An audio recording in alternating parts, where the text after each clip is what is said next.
Well, Tashidale, everybody, welcome. And we are in Golden Letters, Part 2, The Life of Garab Dorje and Guru Sadhana. And so this has a very short introduction in the beginning, the translator's introduction. And he mentions that this is a hagiography, and that means that it's a biographical sort of kind of text. It really means that it's more like a legend of the particular individual. Hagiographies are usually about particular saints or other spiritual leaders, figures of one type or another. They tend to be somewhat idealized and fantasized and so forth. And so this one got passed down through several different sources. They attribute it to Dzogchen Tashi Dorje, and a shorter version to Dzogchen Rinpoche, which they say looks like he took from that longer version. And it wound up in a collection of Longchenpa as well, as a part of the Vima Ningtek. And so it is a terma, regarded as a terma. And so as part of the Vima Ningtek, it is said to have come down through Vimillamitra. So that's kind of the source here of these things. And it contains basically the last testaments of Garab Dorje. This is the various collections in the Vima Ningtek include the last testaments of Garab Dorje, Manjushri Mitra, Sri Simha, Jnana Sutra, and the Vimillamitra. And so all of those are included in that text. So there's a variety of those things as a part of that. It contains a great deal of imagery and symbolism that is included in there. He describes it as having images of terrifying cremation grounds, decaying human corpses, wild animals, dangerous worldly gods, flesh-eating dakinis, and so forth. As we get into the text, you'll see all of those things. And that it is characterized by a world of magic and transformation. So that's the context of these kinds of texts generally, as well as this one specifically. So the life of Garab Dorje begins in the country of Udayana, the land of the Dakinis, it's often described as. And so in this land of the Dakinis, there was a place where there was a great temple surrounded by 1,608 smaller shrines and linked together by ropes which had networks of tiny tinkling golden bells around. So you can imagine the sound of the tinkling of the bells in the wind and so forth. So in this country there was a king, and I'm going to bypass a lot of these names. I think most of them are not particularly important to the story. We'll focus more on the story. So there was a king and his consort, and they had a daughter. And she became a bhikshuni, which is a nun. And in the west from here, there was a lake, and in the lake was an island covered with golden sand. And there she erected a hut of hatched grass, and she had a serving girl as an attendant, and she was a dakini. One night the princess had a dream, and in it a white man appeared to her holding a long lance made of crystal, and on the crown of his head was a vase, also of crystal, sealed with the letters Om Ah Hong Soha. And so he then touched her 3 times on the crown with the vase, and then rays of light emanated from this vase, and she dreamed that she could see clearly everything in the 3 worlds simultaneously. In the morning, then, she recounted that to her maidservant, and the maidservant replied, "It's an omen that a Nirmanakaya will be born to the princess." So a Nirmanakaya would be a physical manifestation of a Buddha. And the princess thought to herself, how can this be? You know, I'm a nun. How can this be?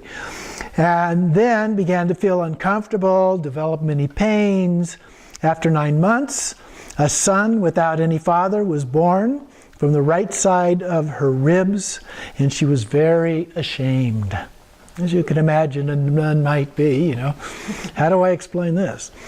So anyway, the serving girl replied, "He is a son of the Buddha." But she shouted, "Put this thing into an ash pit and stir up the ashes in order to hide him." When she threw him into the ash pit, the lights and sounds came forth from it. And after 3 days, she saw that the child was still there without any harm in any way. And so she retrieved him, placed the child on a clean white silken cloth, and bathed him with milk and perfumed waters. He is surely a nirmita. And a nirmita is an emanation or a manifestation of a Buddha. Or else some man who cannot die. Got to be one of those two things here, something unusual happening. And so dakinis assembled with clouds of offerings, devas, nagas, and yakshas, various local spirits, sent down a rainfall of sandalwood and saffron, and from all directions, Lokapalas, who protect the regions of the world, came beating great drums of Dharma and blew upon conch shells. Then they hoisted victory banners and the rest. Even the great kings assembled with masses of medicines, and the infant grew faster than normal with all of these benefits, and grew in 1 month the amount that a normal child would grow in a year and 2 months. And then after 7 years, he addressed his mother saying, "Oh, my mother, I want to go and pay my respects to the learned Panditas. Even though you will not be happy about my discussing the Dharma with them, please grant me your permission." And she replied, "Oh, my son, you have not even lost your baby teeth. How can you discuss the Dharma with them?" And he replied his request, "Please grant me your permission." Typical mother-son kind of a conversation here. Mother responded, "If you go beyond 1 yohana, which is about a mile, in the direction of the east, there in the region known as Dhanakosha, you will find your grandfather, King Uparaja, and some 500 panditas." And then she gave him permission to go.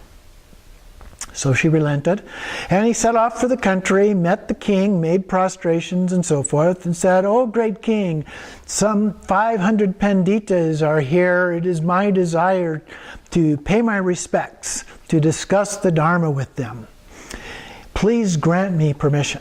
And the king looked at him and exclaimed, "You are but a child who has not even lost his baby teeth. How can you possibly discuss the Dharma with anyone? Please grant me your permission," the boy insisted. The king replied, "You're just a child. Nevertheless, since your body appears to be abandoned with appears to be adorned with many signs and marks of a Buddha, it is indeed possible that you are a nirmita. I shall arrange for you to meet with the Panditas." And so the king related to them his earlier conversation, but some of them protested. This is the Panditas now. However, the one who was the most learned advised, "We may send him away, but we cannot be certain that he is not someone similar to a nirmita. In my dream last night, there occurred an excellent omen. Let him be sent in." So hedge their bets here. Maybe he is. So they let him in. The young boy was brought in, made his prostrations, and proceeded to deliver to them a discourse on the Dharma. None were able to confound him with questions, and having failed to defeat him in debate, the Panditas made prostrations. They praised him excessively, and thus they came to bestow upon him the name of Prajnabhava, meaning he whose nature is wisdom. Thereupon the king gave him the name Acharya Prahavadra, and meaning the Vajra of supreme delight, And then his mother called him the ash-colored vampire. And because among the very handsome youths found among the people of the country, he was the most happy, he also became known by the name of the Happy Vampire. So having previously listened to the expositions of the Lord Buddha while he inhabited the bodies of various sentient beings, so through various reincarnations, he's heard all of these instructions, and by virtue of the power of his merits, he accomplished countless deeds to benefit others. Then on a mountain called Surya Prakashakara, he built a hut of thatched grass and for 32 years demonstrated the method of remaining in equanimity with respect to samadhi. And because of that, the earth shook, different sounds came from the sky, rainfalls, different kinds of flowers, all kinds of things happened. In that region there is a king who followed the sinful ways of the Tirthikas. Those are basically non-Buddhists, Hindus and other non-Buddhists, and they made animal sacrifices and so forth. One day the boys who tended his cattle in the mountains happened to see the master meditating. They could not rouse him even by blowing a goat horn in his ear, nor by inserting a bamboo splinter into his flesh. A little bit cruel here. They reported this back to the king, and the king instructed them, saying, "This individual you have found has increased the power of the teachings of the Buddha, whereas he has damaged and has brought low the teachings of the Tirthikas. You two executioners, go and kill him." So he's going to attempt to murder him, but when they tried, they could not obtain an actual opportunity. And then the Acharya rose from his samadhi and went off on a path between the clouds and the sky. So he's flying through the sky here. The Tirthika king and his retinue were greatly astonished, so they made prostrations, praised the master, and entered into the teachings of the Buddha. Now, after 32 years had elapsed, all of the precious pitakas, the different baskets, we talk about the tree pitaka, those are the three baskets of the teachings. So he studied all of the precious teachings of the pitakas, and in particular the 6,400,000 verses of the natural great perfection. So he's a great perfection, Dzogchen practitioner, came to be preserved in his heart. Now there was another Dakini in a mountain nearby with 3 faces and was attired in the skins of a tiger.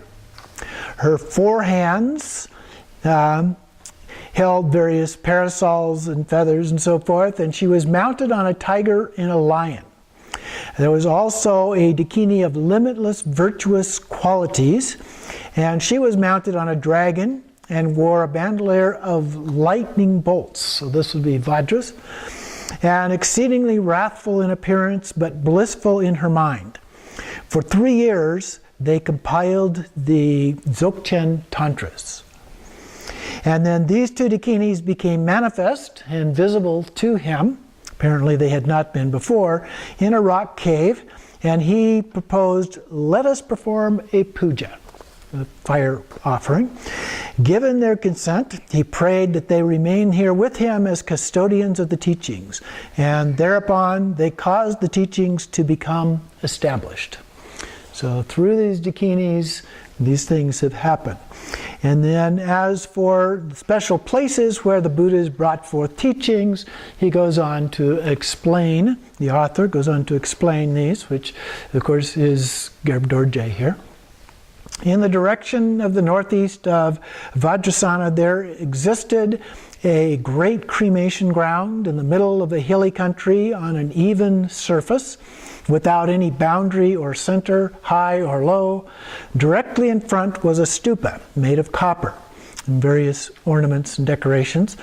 In each of the 4 directions was a stupa with images displayed. In the northeast direction, there was an image of a worldly deity called the wish-granting tree Bishala. Here also was a worldly god who was mounted on a black lion.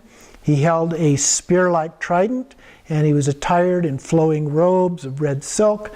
He was uninhibited in taking the lives of living beings, and he resided there together with his multitudinous retinue.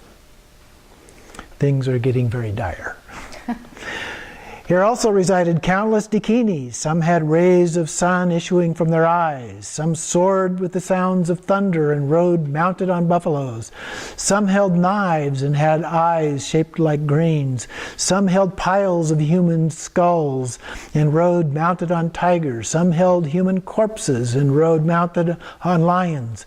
Some ate human entrails and rode mounted on garudas.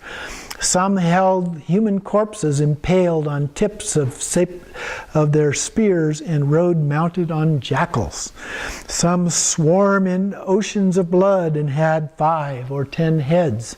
Some held many different forms of sentient beings in their innumerable hands. Some, having cut off their own heads, held them in their hands. Some others, having torn out their own hearts, grasped them in their hands. Yet some others, having disemboweled themselves, grasped their own intestines and ate them. Some rode mounted on horses or on elephants or on bulls, and in the midst of this there was a lake, which caused delight to them. Moreover, there were countless living creatures who resided in the cremation ground. Having the intention of taming those beings, Acharya Prahavadra decided to go there, mounted upon the daughter of Vishnu, who was naked except for her loose flowing hair. He departed until he arrived there. The living creatures who had lived in that cremation ground were exceedingly terrified by his arrival, so they gathered up many miraculous fruits and offered them and made prostrations. Then he proceeded to teach the Dharma to countless dakinis. During that time, there lived a Lord who adhered to the holy teachings of the Buddha, called Manjushri Mitra. Then one day a prophecy came from the sky. O noble son, if you desire to attain the fruit of Buddhahood in this present physical body within this single lifetime, you should go to the great cremation ground of Shetavana. Then, having arrived at this cremation ground, Manjushri Mitra met Prahavadra, and for 75 years he stayed there with the Namanikaya and listened to him expound the Dharma. So quite a long life. At the end of this period, having passed into Buddhahood, Prahavadra caused his physical body to dissolve and disappear and demonstrated the method for completely transcending suffering. So he became a form of a rainbow body. At that, Manjushri Mitra fainted and fell upon the ground. Then, having awakened, he looked upward, and beholding his guru sitting in the middle of a mass of light in the sky. So there's this large tigli in the sky, and he is inside of that. So the Acharya then extended his right arm down to the elbow from the mandala of this mass in the sky, and therefore from his hand, and came forth from his hand a precious golden casket about 1 thumb joint in size. So it's like the end of your thumb, very tiny. Together with some terrifying sounds, this golden casket circumambulated Manjushri Mitra 3 times and fell into the palm of his right hand. He opened it and looked inside and found a text, the 3 statements that strike the essential points. By merely looking at this text, Manjushri Mitra became like a vase filled to its full measure. This nirmita caused the teaching to remain in our world for a long time. Homage to the Nirmanakaya who resembles the sphere of light. Then, upon the hundreds of thousands of verses, Manjushri Mitra divided the teachings of the Natural Great Perfection into 3 series. So we've talked about previously. The Mind series, for those individuals who are established in the calm state. The Space series, for those individuals who are free of all worldly activity. and the Secret Instruction Series for those individuals principally adhering to the essential point. Also, he made a special condensation of the teachings and divided it into the oral transmission and the explanatory transmission. He did not find anyone, though, upon whom he could bestow them, and so he concealed them beneath a Vishivajra-shaped boulder. That's a crossed Vajra. Okay, so a boulder that had that kind of a shape. Sealing them, he caused them to become invisible. Then, some distance to the west of Vajrashana, there was a great cremation ground known as Soshaling. In the middle was a single self-originated stupa.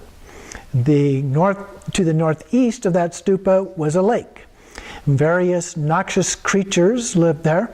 To the southwest resided marvelous worldly gods and demons. And in the text he goes through all of these horrible demons and all of these forces and so forth going on there.